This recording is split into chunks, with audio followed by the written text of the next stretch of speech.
Alright guys, this is Jay here, giving you an update on what's going on around here. As you can see, not much wood left. I have not been doing much work out here on this, and I figure next time I'm gonna do a fire, I'm gonna end up burning these pieces anyway, and I'll just start having to clean up all this mess pretty soon. Just a little bit different configuration where the anvils are set up at, but they're about the same as what they were.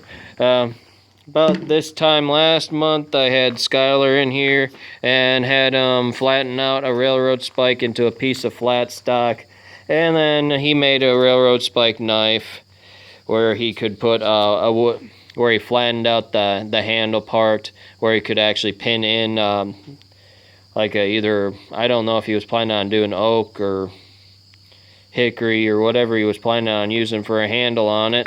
And then I flattened one out and did a twist on the handle and just smoothed her out and did a little too,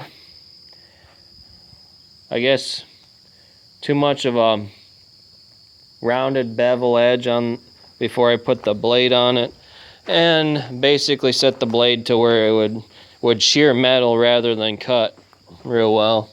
So I'm going to show you a couple spots. Excuse me for the burp there, but right here is one spot where I tested the blade, and after that she didn't dull at all.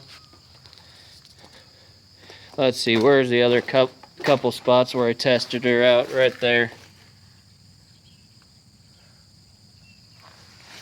I was surprised how well that blade kept its edge, but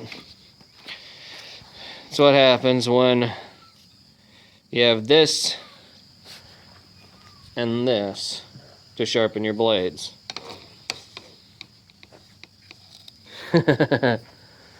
But you gotta work with what you got. Oh, let's see. After that, we went on vacation, went down to Alabama, went down to Fort Gaines, and went to see that and seen the blacksmith shop that was down there. Talked to the blacksmith down there, got some pointers, all kinds of fun stuff. And since the last time I did a video, I did some graffiti and did this. Yes, I named my forge the Scalded Horse Forge. My wife told me you might as well call it the Scalded Blacksmith, but I liked the sound of the Scalded Horse better. If I was a better artist, I would have drawn a horse on here, and its mane would have been billowing smoke. Or rolling smoke, whatever you want to call it. I'm going to walk over to the fire. There we go, ain't that redneck? What I did here is took what we had for a fire pit in here. I took a semi-brake drum, dug the hole a little bit deeper, flipped it upside down, and then put an old tire rim on the inside of it. And it works really well because what this gap in here does is it draws in the air through here and it pulls it up right through the middle of the fire. At least that's how I've noticed it. It's amazing how fast these fires start catching it. And I was really surprised how well with some of these larger logs that it was able to keep coals for a few days. Now we've had quite a bit of rain in here, hence this thing is stopped burning. But one of these days I'm gonna fire this thing back up and probably burn up the rest of those stumps that you saw in there.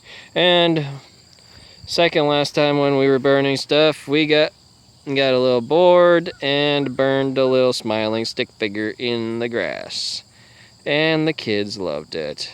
Ha ha ha ha ha ha ha. I know the laugh was a little too much, but they still loved it. Alright, I think that's about all I can think of at this moment in time. So this is Jay signing off. Later.